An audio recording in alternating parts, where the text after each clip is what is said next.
नमो शेतकरी योजनेचे 91 लाख शेतकऱ्यांना आता 4,000 रुपये मिळणार आहेत। होय शेतकरी बांधवांनो, तुम्ही बरोबर ऐकत आहात। आता नमो शेतकरी योजनेचे 4,000 रुपये आता सर्व शेतकऱ्यांना मिळणार आहेत। शेतकरी बांधवांनो, नमो शेतकरी योजनेच्या 9व्या हप्त्याबरोबर आता नमो शेतकरी योजनेचा 10वा हप्ता देखील शेतकऱ्यांच्या खात्यामध्ये वितरित होणार आहे, अशी मोठी अपडेट समोर येत आहे। महाराष्ट्राचे मुख्यमंत्री देवेंद्र फडणवीस यांनी स्वतः माध्यमाशी बोलताना सांगितलेलं आहे की आम्ही नमो शेतकरी योजनेचा 9वा हप्ता जास्त दिवस रखडल्यामुळे नमो शेतकरी योजनेचा 10वा हप्ता देखील शेतकऱ्यांच्या खात्यामध्ये सोबत जमा करणार आहोत। म्हणजे शेतकऱ्यांच्या खात्यामध्ये आता 4,000 रुपये जमा करणार आहोत। शेतकरी बांधवांनो, नमो शेतकरी योजनेच्या 9व्या हप्त्यासाठी महाराष्ट्र शासनाकडून निधी मंजूर केला होता आणि तो निधी 10,000 कोटी रुपये होता। आता तो निधी डबल करण्यात आलेला आहे, म्हणजेच की 20,000 कोटी रुपये निधी आता मंजूर करण्यात आलेला आहे 2 हप्त्यासाठी। तर शेतकरी बांधवांना आता चिंता करण्याची गरज राहिलेली नाही।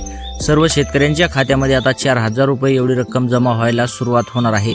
महाराष्ट्र शासनाने तारीख देखील फिक्स केलेली आहे। आता या फिक्स तारखेलाच सर्व शेतकऱ्यांच्या खात्यामध्ये नमो शेतकरी योजनेच्या 9व्या हप्त्याबरोबर नमो शेतकरी योजनेचा 10वा हप्ता असे 2 हप्ते म्हणजेच की 4,000 रुपये रक्कम जमा व्हायला सुरुवात होणार आहे। शेतकरी मित्रांनो, महाराष्ट्राचे मुख्यमंत्री देवेंद्र फडणवीस, महाराष्ट्राचे उपमुख्यमंत्री एकनाथ शिंदे आणि त्याचबरोबर सुनेत्रा वहिनी यांच्या माध्यमात ही बैठक झाली आणि त्यांनी या बैठकीमध्ये मोठा निर्णय घेतलेला आहे। सर्व शेतकऱ्यांना खुश करण्याचा असा हा निर्णय असणार आहे। तर शेतकरी बांधवांनो, आता 4,000 रुपये रक्कम आपल्याला मिळणार आहे। तर शेतकरी बांधवांनो, आता याच शेतकऱ्यांना या योजनेचा लाभ होणार आहे ज्या शेतकऱ्यांचा आधार कार्ड बँक खात्याशी लिंक असणार आहे, त्याचबरोबर ज्या शेतकऱ्यांनी KYC केलेली आहे आणि त्याचबरोबर ज्या शेतकऱ्यांना PM किसान योजनेचा 23वा हप्ता मिळालेला आहे आणि ज्या शेतकऱ्यांची फार्मर ID आहे, ज्या शेतकऱ्याचे हे 4 कामे पूर्ण असणार आहेत अशा शेतकऱ्यांना या योजनेचा लाभ होणार आहे। परंतु ज्या शेतकऱ्यांचे हे कामं 4 पूर्ण नसतील अशा शेतकऱ्याला मात्र या योजनेपासून वंचित राहावं लागणार आहे। तर शेतकरी बांधवांनो, तुम्हाला जर PM किसान योजनेचा हप्ता मिळालेला असेल तर तुम्ही बिलकुल चिंता करायची नाही, तुम्हाला थेट पैसे येऊन जाणार आहेत। तुमचं जर आधार कार्ड बँक खात्याशी लिंक असेल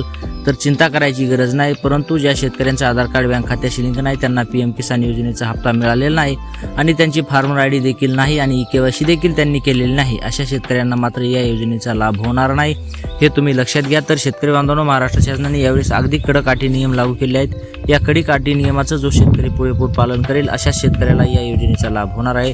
तर शेतकरी बांधवांनो, तुम्हाला जर 4,000 रुपये रकमेचा लाभ घ्यायचा असेल तर या अटी व नियमाचं पालन करणं अतिशय आवश्यक असणार आहे। कारण की महाराष्ट्र शासनाने यावेळेस सांगितलेलं आहे की जो शेतकरी या अटीचं पालन करणार नाही अशा शेतकऱ्याला भविष्यात देखील आम्ही या योजनेचा लाभ देणार नाहीत। आता तर सोडा, परंतु भविष्यात देखील या योजनेचा लाभ सुरूच होणार आहे आणि त्या योजनेचा देखील लाभ आम्ही देणार नाहीत। कारण की आता महाराष्ट्र शासनाने ठरवलेलं आहे की जो शेतकरी आम्ही सांगितलेल्या गोष्टीमध्ये टाळाटाळ करेल अशा शेतकऱ्यांना ह्या हप्त्यापासून देखील वंचित ठेवणार आहोत। तर शेतकरी बांधवांनो, तुम्हाला जर या हप्त्याचा लाभ घ्यायचा असेल, भविष्यात तुम्हाला या योजनेचा लाभ घेत राहायचा असेल तर महाराष्ट्र शासनाने सांगितलेल्या सर्व कामाचं, अटीचं, नियमाचं पालन करणं महत्त्वाचं ठरणार आहे, तुमच्यासाठी लाभाचं ठरणार आहे। कारण की 2,000 रुपये 4,000 रुपये रक्कम ही थोडी नाही आणि आता सोबत 4,000 रुपये ही रक्कम आपल्या खात्यावर जमा होणार आहे। आपण गेले कित्येक दिवस नमो शेतकरी योजनेच्या 9व्या हप्त्याची वाट बघत आहोत आणि आता 2 हप्ते सोबत येणार आहेत आणि आपलं हे सर्व अटी पूर्ण नसतील, यासाठी जर आपल्याला हप्ता येणार नसेल तर शेतकरी बांधवांनो याच्यामध्ये कोणताही फायदा नसणार आहे, आपल्याला या योजनेपासून वंचित राहावं लागणार आहे। तर सर्व कामं पुरेपूर करून घ्या